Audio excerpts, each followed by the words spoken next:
how do you know? How did you come to find out about Kevin McTaggart?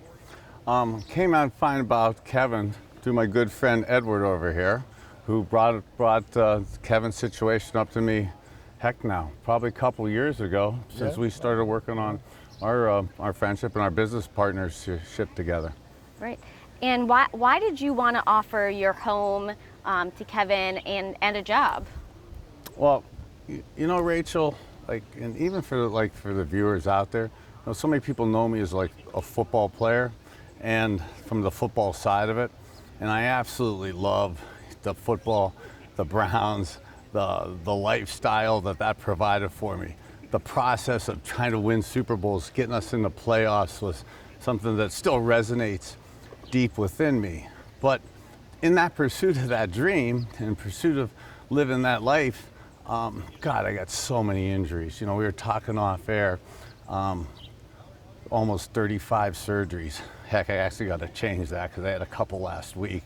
70-some broken bones, you know, over 100 concussions, almost 15 seizures. The last couple seizures had me in a coma for 72 to 96 hours. And in that pursuit of physically trying to overcome the stuff that happened during football, those physical challenges, I'm really proud and excited that some of the holistic medicine that I've come through has been able to really physically help me heal from that standpoint of it. And kind of with that physical healing that's happened for me, there also kind of comes that spiritual healing that comes along with that. And you know, when Edward had mentioned that Kevin's situation, and actually some of the great work that, you know, he's doing within the prison system and within helping people and making a difference, making a positive difference in people's lives, trying to, after kind of rehabilitating himself,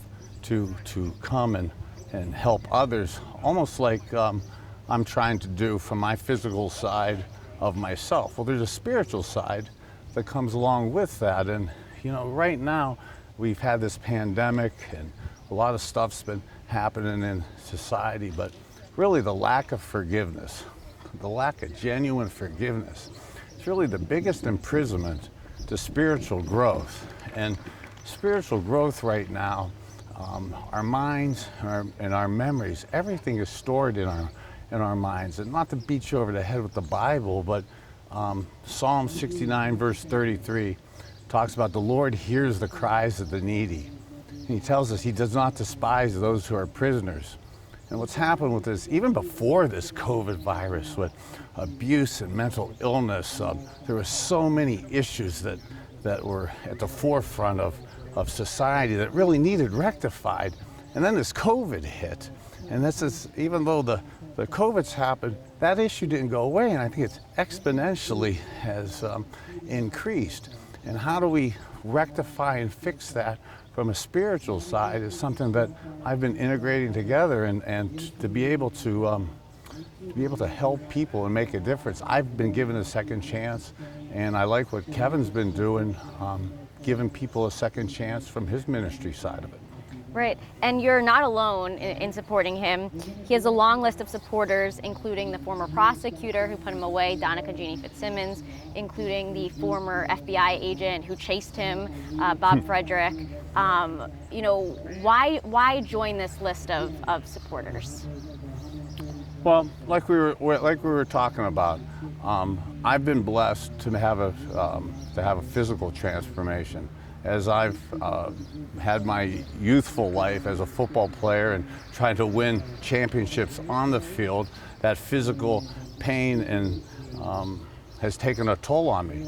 As I've hit to this stage in my life, I really feel like I've been given a gift and have become quite adept at physically healing people, and really am in tune now to really spending the last parts of my life helping and healing not only myself, but helping people, families, and communities, and from that spiritual growth side of it. And what I've been doing out at my farm, from a farming standpoint, from a clinical standpoint, some of the things that we're possibly thinking to do in terms of treating and helping people and making a difference in people's lives, I think that that's a natural way to be able to make a difference and help people. Now, prosecutors have connected McTaggart to at least 6 killings. What do you say to people who say, why help a convicted murderer? Well, if I can address that, because it's my understanding that Kevin has been convicted under the racketeering and corrupt influence and corruption statute. Today, if he were convicted under that statute, which has since been amended, he would not likely receive the life sentence that he did. But there's no denying that he was part of a criminal enterprise. He was never convicted of violent crimes, although the individuals in the entire enterprise were. There's no question as well, though, and I think this is the material that Bernie reviewed a few months ago when I sat down and showed him the letter I was sending to the judge, that he has been an exceptional inmate in federal institutions for almost 40 years. And it's not only the strong letter of support that he has from Judge Fitzsimmons and the former FBI agent that chased him. It's a whole series of other folks, particularly the warden, who has known him for decades and wrote an incredibly strong letter of support urging the judge to consider compassionate release. Right, and even he has not had one infraction while behind bars. He even saved a psychologist's life who was under attack. And risked his own life doing that. Yeah, Right. Dr.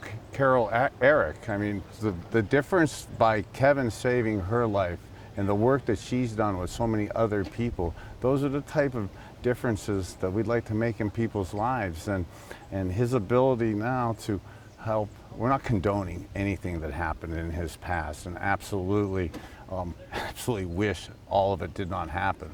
But to have genuine forgiveness and real genuine spiritual growth and to make a difference, I genuinely believe he feels remorseful and horrible what he's done and what's happened. And now I think he's been definitely spending the last part of his life trying to rectify and make a difference in others' lives. And I so believe moving forward that he's going to make a difference now in other people's lives, telling his story. So for you, this is about giving him a second chance. Absolutely, giving him a second chance, but only giving a second chance to other people. I know I've found a way to give myself a second chance. Edward's been a big part of that. Now, Kevin, not only giving him a second chance, but he's proven that he's given people second chances while in prison, and to be able to get out into society and make that difference and tell that story now with all that's happened in our society, especially over the last 18 months with the COVID, with the election, with the protesting. Now isn't it more perfect time for all of us to get along, to genuinely have real forgiveness, real healing, to genuinely make a difference in not only people's lives, families' lives, communities. Now's the time for us. You know, I use this phrase a lot. We care about you. You matter. It's not a catchphrase. We care about people. We want to make a difference. Right. Not all people have been supportive of McTaggart. One woman whose grandfather was killed during the mob era wrote a letter to the judge, and she said, "Never in my lifetime did I imagine that such a thoughtless human being capable of such evil acts would be released," adding, "I implore you to not allow this man to ever walk free." Thoughts on that?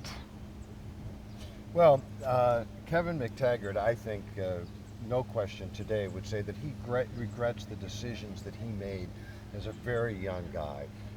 When he was in his late teens, he became an associate of the infamous Danny Green. His family advised him against it at the time. People who knew him advised him to stay away. For whatever it was, he was lured into that dangerous lifestyle. And so by his early 20s, he found himself in federal prison as a result of associating with that group of individuals. I'm sure every day over the past 40 years he's regretted those decisions. But more than that, he's grown dramatically over those 40 years, and as we've said, he's been an exemplary inmate, praised by the various wardens, not just the one that has written a letter on his behalf. He has embraced a faith that is, I think, very, very genuine. And I think that there's a philosophy that we have to understand about our prison systems. Do we believe in any type of rehabilitation? Do we believe that that's possible in our prison system? And I believe that it is possible, and I believe that we see some rare instances where an individual like Kevin McTaggart, for a period of 40 years, it's not just in recent years, from the very beginning of his incarceration, he's been a model prisoner, someone who's been very regretful. For us to continue to keep someone like that in prison is really a statement of our interest in revenge, not rehabilitation. And I don't think that we're a revengeful society. I think that when we've seen someone who has gone through the metamorphosis of becoming a better human being, that we should recognize that and not let our instinct of revenge prevail. Right. Do you feel the same? Yeah, I'm listening. Says you so beautifully articulate that not the revenge, the rehabilitation, the gifts that he's because of his regret, and we don't at all, and I'm sure he doesn't at all condone any of those actions, and the horrible feelings and prayers out to all the family of the victims and what's happened, but to the ability to rehabilitate.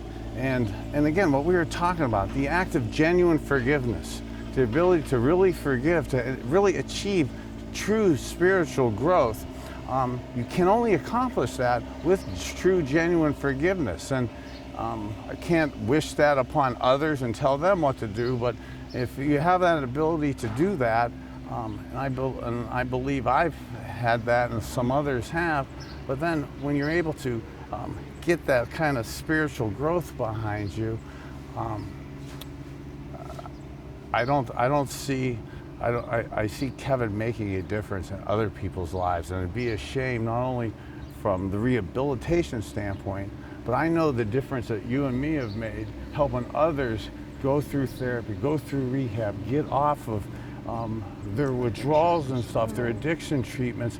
I know what Kevin, I mean, it'd be a shame the amount of people that I believe the difference he's going to be able to make in other people's lives, telling young adults, like we're out here today for kids that maybe aren't meant to go to college here, that are meant for the trades here, and the trades are a cool thing to do here. It's not about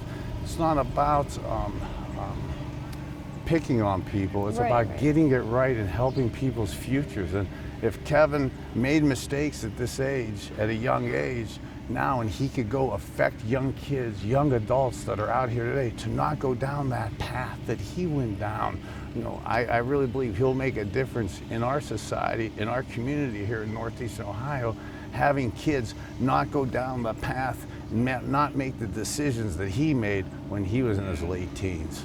Right. And then the last thing, just logistically, so what will he be doing on your farm in Kent? I know you said there was like various tasks and things like that he could do. Well, It's a big project out there. Yeah, from my past and stuff, you may be too young to remember the show Green Acres.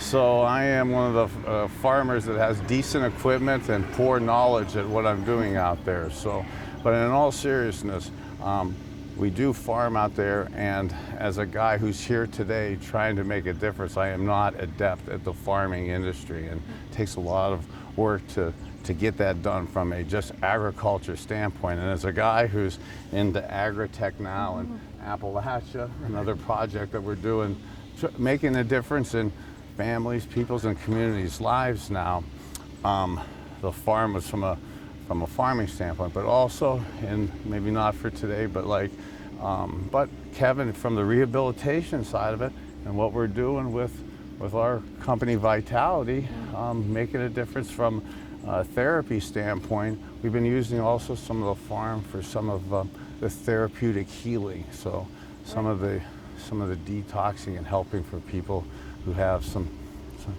issues. Perfect. Well, I'm delighted that so many people have weighed in on behalf of Kevin, because ultimately the judge has to make the decision. And the judge has a motion before him for a compassionate release. which is predominantly based on the COVID problem in the prisons. But so many other people, like myself and like Bernie, have added our voice to the judge to say, in addition to those considerations, we would like you to consider our voice in this. We think that this is a decision that, or a matter that merits your attention. Well, if I could cut you off, I'm sorry. It's a compassionate release for Kevin, but also it's a compassionate release. It's a compassionate feeling for the people and the lives that I genuinely believe that I've been able to touch, that he's going to be impacting, that we'll be able to impact and make a difference in people's lives from that compassion standpoint. Right, and people that have even mentioned how he's helped young inmates while in prison. Yeah. There's been inmates that have said that he's mentored them. He's mentoring the young inmates. I mean, again, the psychologist, Dr. Carol Eric. I mean, when an inmate was going to kill her and slit her throat, I mean, for another inmate for Kevin to come attack another inmate and save her life, and the difference that now that she's making, mentoring people, he's mentoring people, we'd like to be able to mentor young people here to not go down that lifestyle choice.